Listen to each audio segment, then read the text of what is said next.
everyone, welcome to Sweet Pea Seeds Inspirations. My name is Sydney and today we are going to learn how to do the Tunisian crochet drop stitch, which as you see I have already got the stitch worked up a little bit.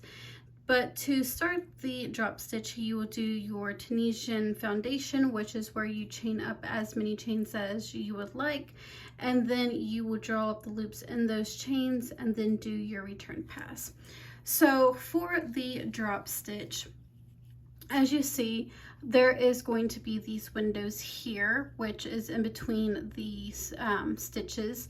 And typically with like a simple stitch or a reverse stitch, something that's a little bit more basic, we typically work into this stitch here, which is the vertical bars in between the vertical bars or behind the vertical bar. But for the drop stitch, we are actually going to be working in these windows here where my thumb is at. And how we are going to start the forward pass is, again, that stitch that is on your hook, that is always going to count as one stitch.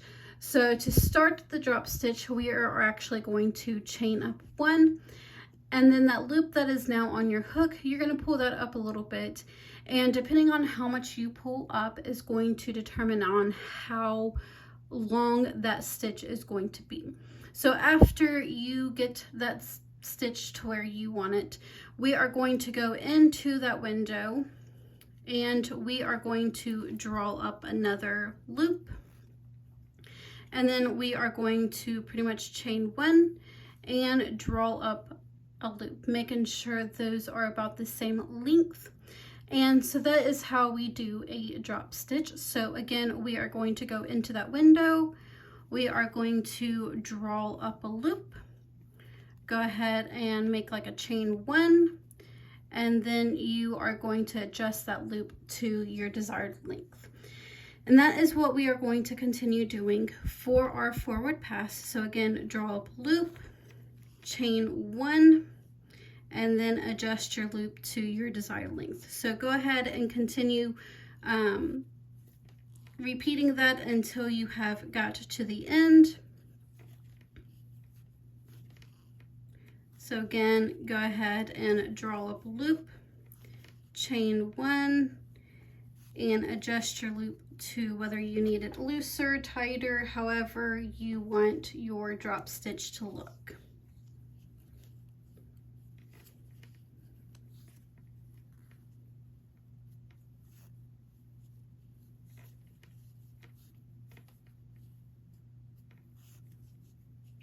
And once you get to the end, we are going to go into those two last vertical bars, and we are going to go into that stitch drop loop,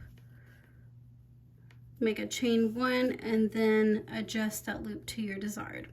So that is the forward pass, and for the return pass is going to be just as normal, and we are going to pull through one loop, which acts as a chain one. And then we are going to pull through two for the remaining of our return pass. So go ahead and continue pulling through two loops for your return pass.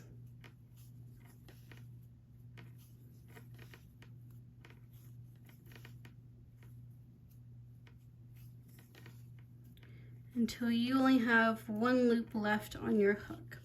So you'll go ahead and continue repeating that for your desired length, and that is how we do the Tunisian crochet drop stitch.